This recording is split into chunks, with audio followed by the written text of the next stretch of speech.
ہر داعی، ہر عالم اس بات کو جانتا ہے صبر کیا ہے اور صبر کس طرح سے کرنا چاہیے. اور صبر دعوت و تبلیغ کا جو میدان ہے یہ سب سے زیادہ صبر کا متقاضی ہے. جگہ جگہ ملکی مصیبتیں آپ کے سامنے آئیں گی، عوامی سطح پر خود آپ کے اپنے دوست آپ کے دشمن بنیں گے، خود آپ کے اپنے علماء بعض مسائل میں آپ کے دشمن بن جائیں گے، خود آپ کے اپنی جماعت اور آپ کے اپنے گروہ کے لوگ آپ کی راہوں میں روڑے ڈالنے کے لیے شیطانی شکلیں اختیار کریں گے. اور آج ہو رہا ہے یہ، آپ دیکھ رہے ہیں یہ دنیا کے اندر. ہمارے یہاں میں کسی مسئلے کے حل کے لیے تو یہاں حاضر نہیں ہوا ہوں، لیکن میں ان مسئلوں کی یاد دہانی کے لیے کہ آپ کے اندر وہ جذبہ پیدا ہونا چاہیے صبر و تحمل کا. سب سے بڑا نقطہ اس وقت فیس بک کے اوپر، میڈیا کے اوپر، سوشل میڈیا کے اوپر، اور میں سمجھتا ہوں کہ اس سلسلے میں ہمارے علماء اہل حدیث پیش ہیں. دوسرے علماء باطل، ان کے افکار و خیالات ضرور باطل ہیں، لیکن ان کا کردار وہ کردار ہے جو نبیوں والا کردار ہے. انہوں نے نبیوں کے کردار کو اپنا کر کے صبر اور استقلال تحمل کے ساتھ وہ اپنے مشن میں، بھلے وہ شیطانی مشن ہے لیکن اس کو وہ دینی مشن سمجھے ہوئے ہیں، اس کے اوپر ڈٹے ہوئے ہیں، سوائے علماء اہل حدیث کے الا من رحم اللہ. ہمارے علماء میڈیا میں دیکھیے، دارالعلوموں سے فارغ ہوئے، جامعات سے نکلے، فوراً مادہ پرستی کی طرف ان کا دماغ جاتا ہے، مادہ، پیسہ.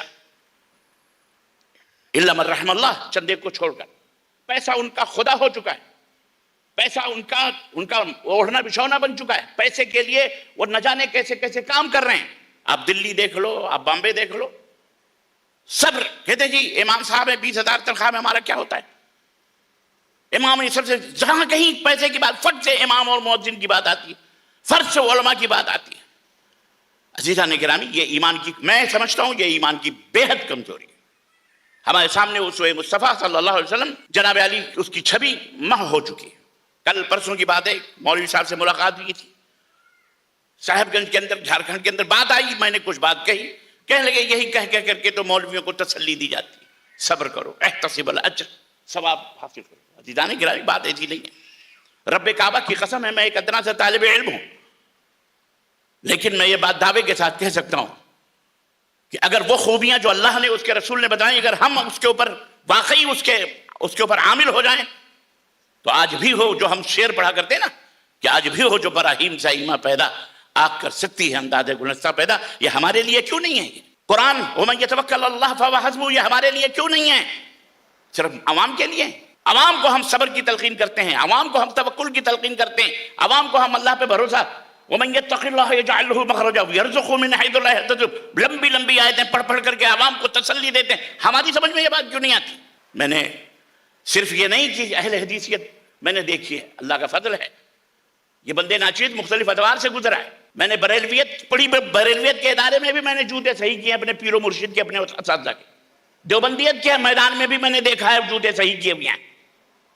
اور اہل حدیثیت تو خیر دیکھ ہی رہا ہوں، لیکن حاشا وکلا، وہ باطل ہیں، وہ جھوٹے ہیں، وہ غلط ہیں، ان کا عقیدہ صحیح نہیں ہے، لیکن ان کے اندر جو صبر ہے، جو تحمل ہے، ہم علماء اہل حدیث کے اندر بہت کم ہے.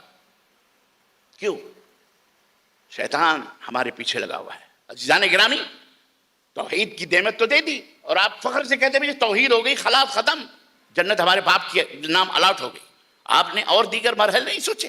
حضرت ابو بکر نے نہیں سوچا کہ توحید ہو گئی تھی، ختم، بس ختم، کچھ کرنے کی ضرورت نہیں. عثمان غنی قبرستان پہنچ کر کے روتے روتے آنکھوں کے آنسو خشک ہو جایا کرتے تھے. خوف خدا سے حضرت عمر فاروق اعظم، یاد دلا رہا ہوں میں، آپ کو سب پتہ ہے کہ اگر نہر فرات کے اوپر کوئی کتا پیاسا مر گیا تو اللہ کیا، مجھے ڈر ہے کہ کہیں اللہ مجھ سے پوچھ لے، کتا تمہاری سرداری، تمہاری حکومت میں مر کیوں گیا پیاسا.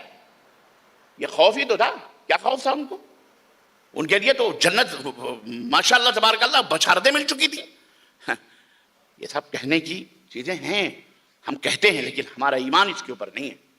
ہمارا جس دن ایمان ان واقعات سلف کے، صحابہ، تابعین یا قرآن کریم کی آیات اور حدیث پہ ہو جائے گا، رب کعبہ کی قسم ہے، آپ وہ نمونے دیکھو گے، وہ معجزے دیکھو گے جو آپ تصور نہیں کر سکتے.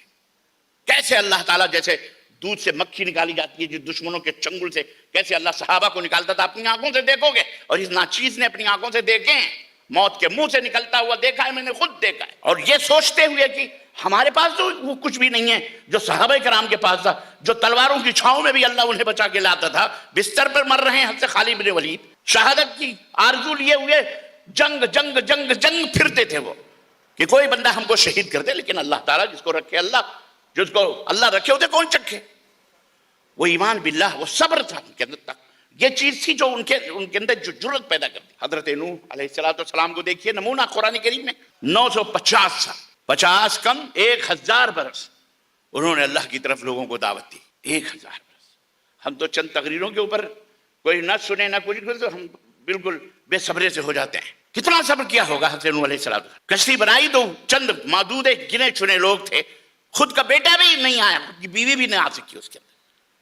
سوچئے چراغ تلے اندھیرا، تو اس نبی کریم صلی اللہ علیہ وسلم کو دیکھیے، مکے کے لوگ، مکے حرص اور لوگوں کو اسلام میں داخل ہونے کی جو لگن نبی کریم صلی اللہ علیہ وسلم، جو کسک، جو درد، جو ٹھیس محسوس کرتے تھے، کس طرح لوگ اسلام میں آئے؟ طائف کے میدان، طائف چلے گئے، ابو طالب کے مرنے بعد طائف چلے گئے، عائشہ خدیجہ کوئی نہیں رہا پناہ دینے والا، طائف چلے گئے لوگوں کو دعوت دینے کے لیے، مارے گئے، آپ کو پتہ ہے پورا واقعہ۔ صبر کیا اللہ کے نبی نے۔ فرشتے نے کہا کہ اللہ کا حکم ہے، آپ چاہیں تو میں ختم کر دوں، آپ نے کہا نا، اللہم اہدہ قومی فإنہم لا یعلمون۔ دعائیں دی آپ نے بھی کہیں دعوت دی ہوگی، آپ نے کہیں پیغام بھیجا ہوگا، لڑائی ہوئی ہوگی، جھگڑا ہوا ہوگا، یہ کب ملتا ہے؟ جب آپ صبر کرو گے۔ آپ یہ نہ سوچنا کہ آپ توحید کی بات کرو گے، آپ حق کی بات کرو گے تو آپ کو لوگ پھول پیش کریں گے، نہ نہ نہ، آپ کے اپنے آپ کی ٹانگیں پکڑ کے کہیے مولانا سنبھل کے بولیو، بڑا خطرناک لوگ ہیں، یہ تو بڑا مسئلہ ہو جائے گا، تو آپ کو سنبھلنا ہے۔ وہ اِلَىٰ سَبِيلِ رَبِّكَ بِالْحِکْمَةِ، حکمت کا مطلب یہ نہیں ہے کہ آپ فرار کی راہ مصلحت اختیار کریں، حکمت کا مطلب فرار نہیں ہے۔ بہت سارے لوگ حکمت کا مطلب فرار، حق نہ بولو، فرار کی راہ اختیار کر لو، لوگ بات ایسی کرو گنجلک سی، بس گول بٹول کی نکل جاؤ۔ اللہ کے نبی نے فرمایا کہ اللہ اس قوم کو ہدایت دے، کیونکہ یہ نہیں جانتے حقیقت، ان کو نہیں پتا۔ اگر داعی صبر کا دامن چھوڑ دے تو پھر دعوت بیکار ہو جاتی ہے، پھر دعوت کی چاشنی روشنی سب ختم ہو جاتی ہے، دعوت کو نہیں ہوتی۔ اخیر میں یہ بتاؤں گا بھئی، آخری بات کہتے ہوئے کہ دعوت کی کامیابی تقریر میں نہیں ہے، تقریر میں نہیں ہے، بلکہ دعوت کی کامیابی اللہ کے ساتھ اپنے تعلق کو مضبوط رکھنے میں ہے۔ آپ کا تعلق اللہ سے جتنا مضبوط ہوگا، آپ کی تقریر کے اندر اتنا ہی درد پیدا ہوگا، اخلاص پیدا ہوگا، اور دلوں کے اوپر اثر انداز بھی آپ کی تقریر ہوگی، آپ کی باتیں ہوں گی۔ یہ میرا آخری پیغام تھا۔ ان تنصروا اللہ ینصرکم، اللہ کی مدد کرو گے اللہ تمہاری مدد کرے گا۔ اللہ عز و جل ہمیں اور آپ کو کہنے اور سنے زیادہ عمل کرنے کی توفیق عطا فرمائے، اور بار الہ ہم سب کے گناہوں کو معاف فرمائے، آمین یا رب العالمین۔